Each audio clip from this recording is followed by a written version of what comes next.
World and their best plays. It's sports on 32 FM 94.9. After the tactics comes the play. It's Carly, what's he going to do? Oh! After the play comes the goal. Could be the match winner from Lionel Messi. Ronaldo! Aguero, they'll do it. It's a terrific goal. After the goal comes the uproar. It's sports on 32 FM 94.9.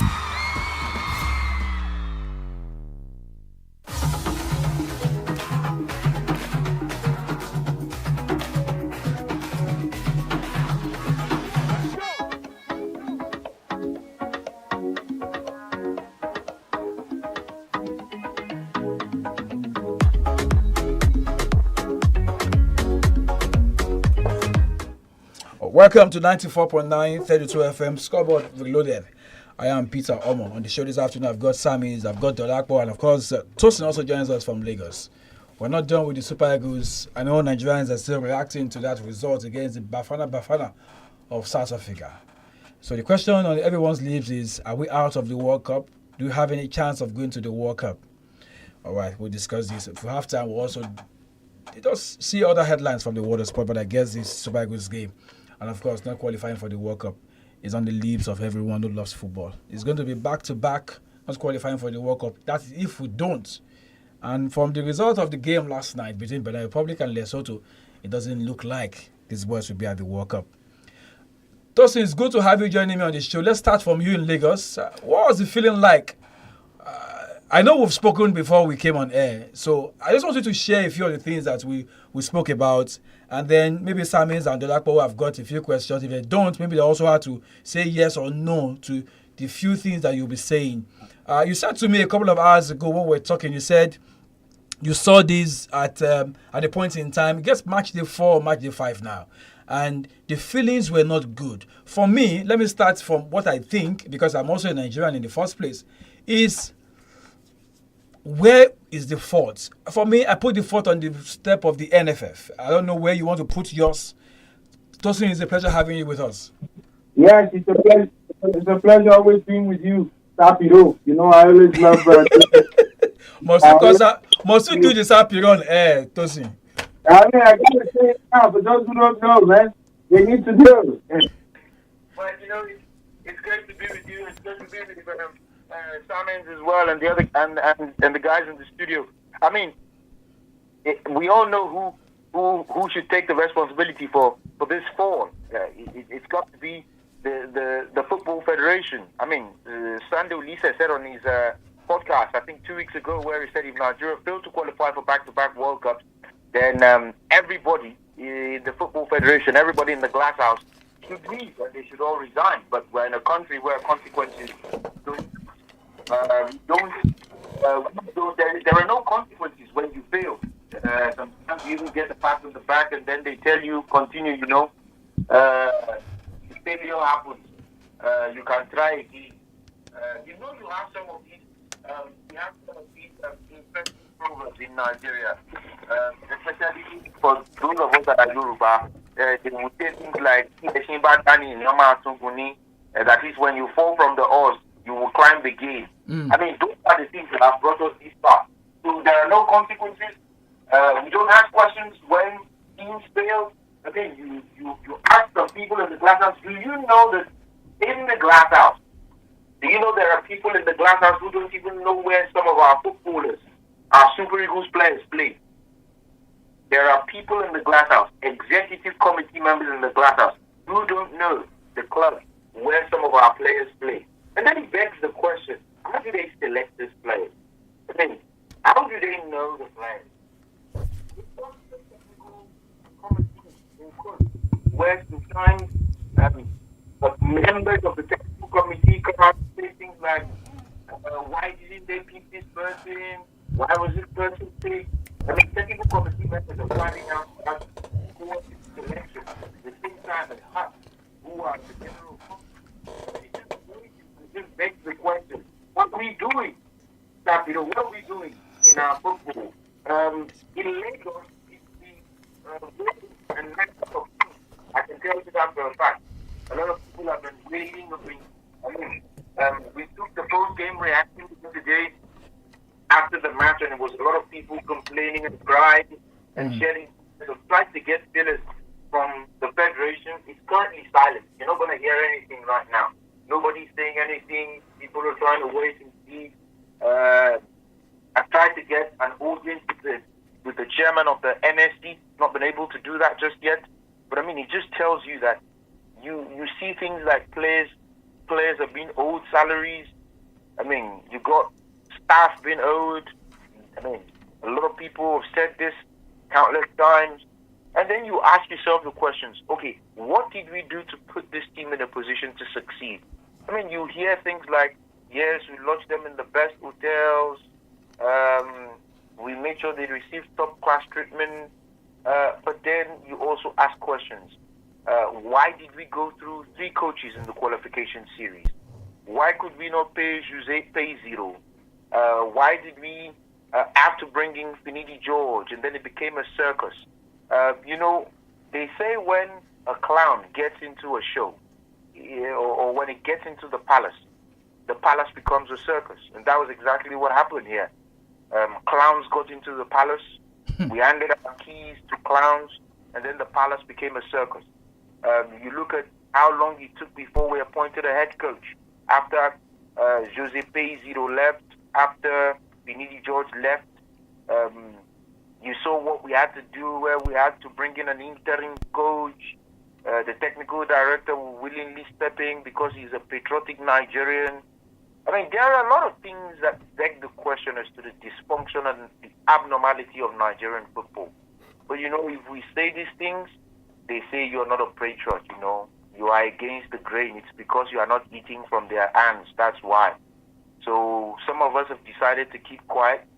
I remember, like I told you on our call, the seeds were planted in 2021.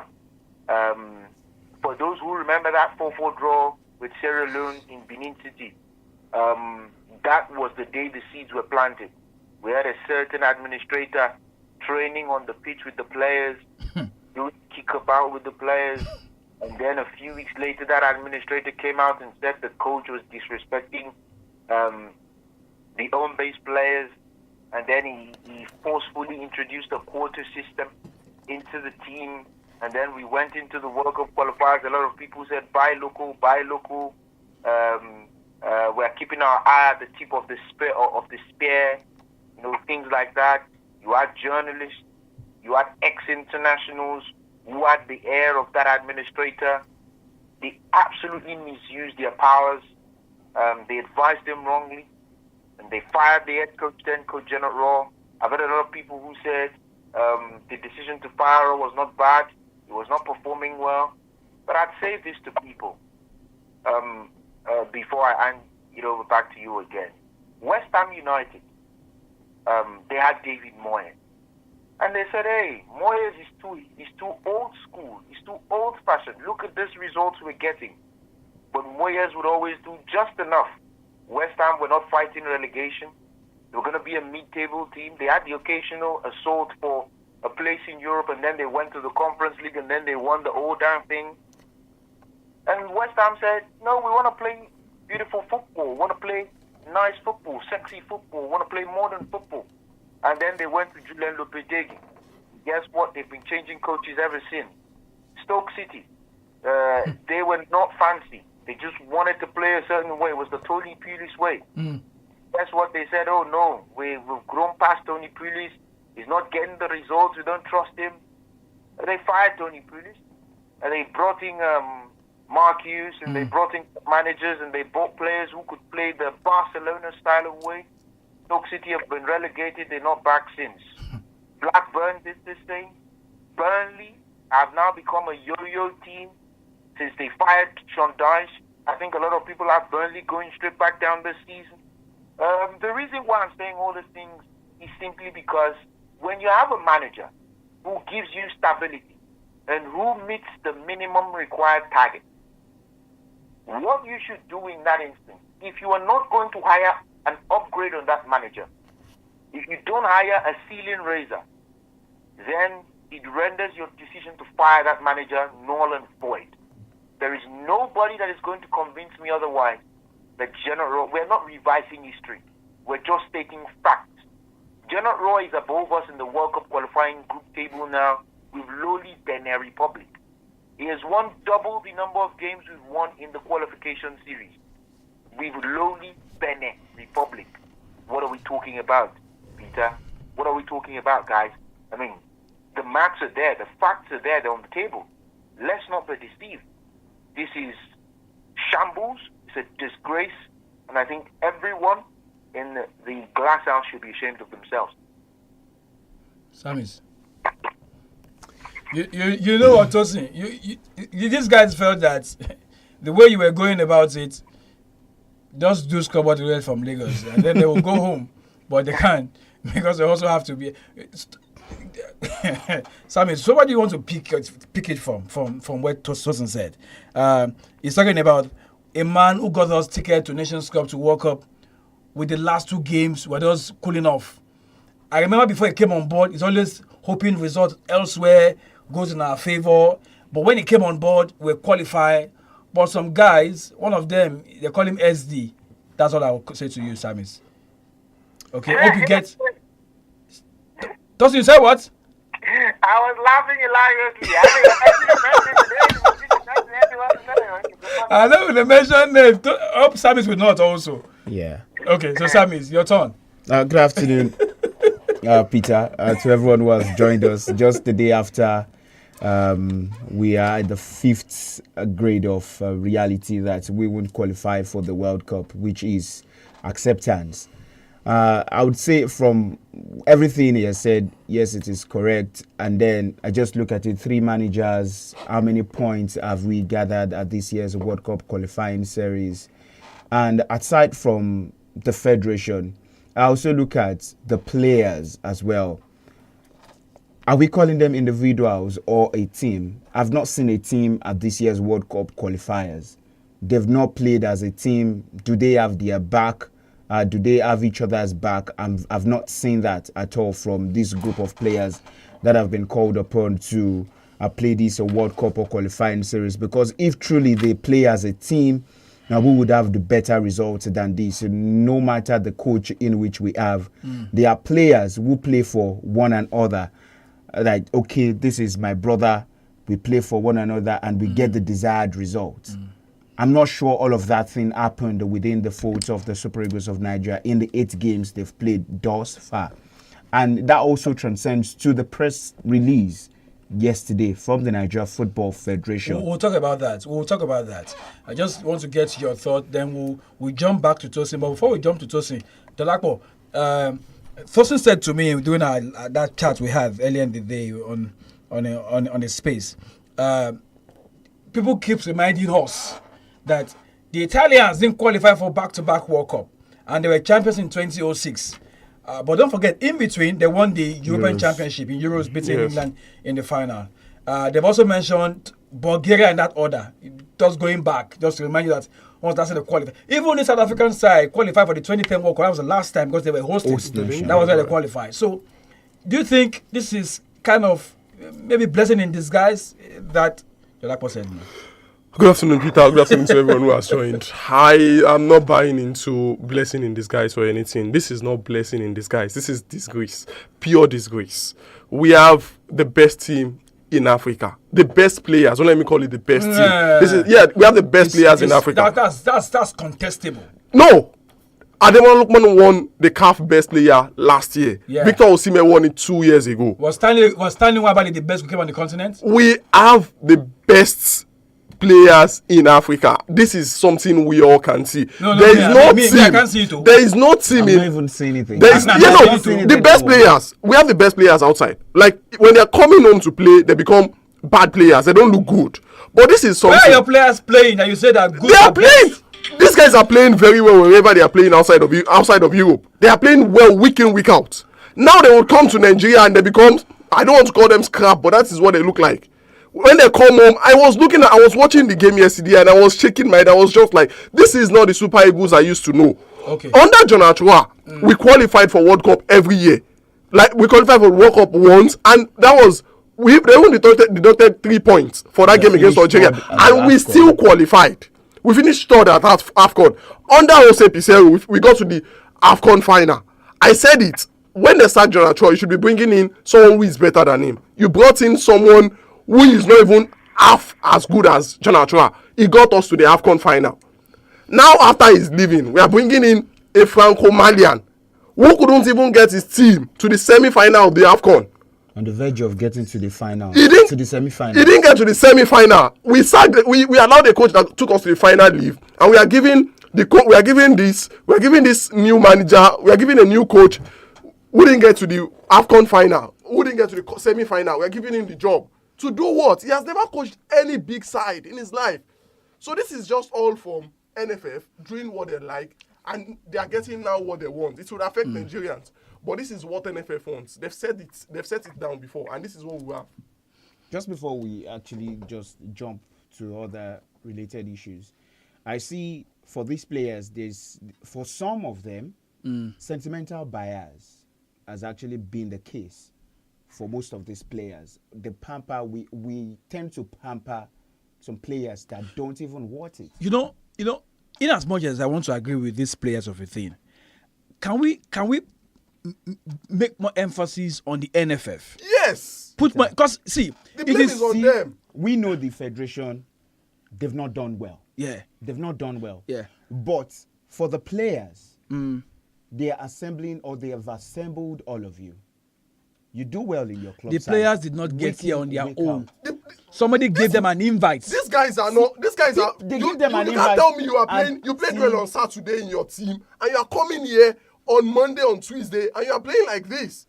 A coach can be coaching a team, and you can see. I was watching the game yesterday. I don't want to mention him, but I'll mention Moses Simon. He couldn't take on his man, and the manager was looking at him. He was sitting there, was seeing him, and he played 70 minutes.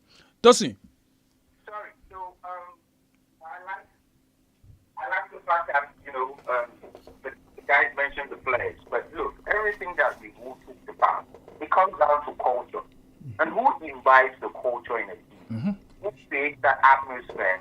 And who lets accountability be a thing that is known? Look, when a fish rots, it rots from the egg. We can try to blame the players all we want. They don't show commitment. They don't come. Let me ask everyone listening. If you don't get paid for 30 months, that's 2.5 years. Please tell me if you're going to show up to work the next day. 30 months. That's just for the little. So you begin to ask yourself questions about how some of the issues are being handled. There is no culture. We talk about the players playing very well for their club side. You see, because I've also spent a lot of time in football, and I've spent a lot of time with coaches, spent a lot of time with administrators, many have also, I've been fortunate enough to get a few extra tips in terms of how do we platform players. We don't platform players in the national team of Nigeria. That's the reason why Iwobi plays as a wide number 8 or an inside forward at Fulham. And then he comes to the national team of Nigeria, and we're playing him as a central midfielder. Calvin Bassey plays as the aggressor in a 2-man pairing with his club side. And then he comes to Nigeria, and we're trying to make him a libero or a sweeper. You look at Olaino, who plays as a Marauding fullback at Newcastle Forest. And then he comes to Nigeria, and we're telling him to stay. We don't maximize his skill set. Or you have an Ademola Lookman, whose biggest strength at Atalanta, and he won the African Player of the Year, scored a hat-trick in the European final, cutting in from the left, shooting, and playing in a big man, little man system at Atalanta, in a front 2, occasionally in a front 3, but mostly in a front 2. And he scores a hat-trick, gets African Player of the Year, and you're trying to tell me something happened to that player between when he left Italy and flew down to Nigeria? I think the problem here comes down to a lot of things. So we don't have the culture. There's no accountability, even at federation level. those governing and administering the sport don't stay accountable. Do you know that when you tell coaches you want to ask, okay, why did you invite this player? You hear things like, this is not Uyo. I mean, so we can't even ask, the opportunity to ask why players have been invited and not availed to the media or to the fans. So there's no accountability. So we can talk about the players all we like. We can talk about how the coach that is not good. They appointed a Franco-Malian, but we are in a society and we've got a football culture that does not promote accountability, transparency, and there is no consequence. There is no consequence, guys. Is it Tosin? Is it when we let's quickly begin to wind down? Is it down to the fact that when we fail, we don't come back home, do a post-mortem, probably do an inquest to find out why we failed? The last World Cup is still fresh in our minds. Now this one is coming like it won't happen. Does the NFF sit down, the technical department sit down and judge and find out why did we fail? Why did we not qualify for the World Cup? Because we are far behind the likes of Morocco and Senegal, and maybe I have to put South Africa, but maybe that's just too early. Are we far behind these guys? Because we don't do these things, we don't ask questions when we come back or when we fail. You're absolutely correct, Peter. We don't ask questions. I will drop two names, Ocean Roberts and Walter Steenbok. These were the people that Morocco and South Africa put the affairs of their football at technical director level in the hands of. And we're seeing the rewards now. Oh, do we have ours on now as we speak? Austin Eguavon? Sorry, I mean, I don't want to say anything. I mean, he's talking to me, doesn't like my approach to things. So, I'm not going to mention the things. But I mean, those two people drew the template for South Africa and Morocco. For Senegal, I had a brief conversation with President Augustin Senghor last year. And so I was able to get a bit of what he's also doing with Senegal. And also the technical director, who is now taking charge of the under-20 team. He was technical director for a bit, Suleiman Diallo, but now he's taking charge of the under-20 team. He's left the technical director role permanently. He said he wants to coach the youth teams. Why am I saying this? These are countries that have plans, blueprints. We've heard about blueprints. I mean, the former sports minister was saying there's a 10-year blueprint. We keep our eye at the tip of the spear. We've not heard anything. Let me just end on this note, Peter. A certain technical director of the NFF, I tried to reach out to him after the last AFCON and said, hey, coach, we got to the final of the AFCON, but I'm not sure we really did something that, we could say jumped to the eye tactically. And I said, can we discuss, do a post-mortem? And what I got was, post-mortem. You are now this theoretical. Okay. Since then, we've not spoken. Tried to reach him multiple times, not spoken. But you just sort of know that that's what we get. We are in a country where we have, I think, one or two coaches who have a CAF Pro license in the first division of the league. Bielsa Queens just went to the CAF Women's Champions League qualifiers in Côte d'Ivoire. They lost the final. They were coached by somebody who had a CAF Pro license. They hired the coach. It was not the coach of Bielsa United, Bielsa Queens, that won the NWFL with them. So if you are in a country where in the entire NWFL there is no A license or pro license coach, in the entire NPFL there are just 2 with a pro license and maybe 4 with an A license, and then the remainder have a B license. Sorry, Sam Pido, the lack of promise. Sam, please guys help me. What are we doing? Okay. Tosin, let me allow you, because if we have to continue this, they'll have to bounce out of the studio. Our time is up. Thank you so much, Tosin, for your time. Thank you very much, guys. I really appreciate that. All right. Samis and Dolapo, it's a pleasure also having you guys with me. Our time is up. We've been told to leave the studio, and so we have to go. But we'll be back here again Thursday morning, 7:40. That'll be Scoreboard in 15. When we come, Scoreboard related on Thursday afternoon, we'll see what we've got for you But it's good that we have to talk about the Super Eagles, unlike what some don't like to do. After we fail, they don't want to talk about it. They say, let's move on. There's no way we can move on if we don't discuss what happened and why we failed. So that's our point. That's our own agenda. That's our own perspective about how we didn't qualify for the World Cup, because it's going to be official in the month of October that we're not going to the World Cup. And that will be that moment we'll be saying, really? No World Cup? Yes, no World Cup. Thank you so much, SAMIES and Dolakwa. We'll see you guys again on Thursday morning. I am Peter Omo.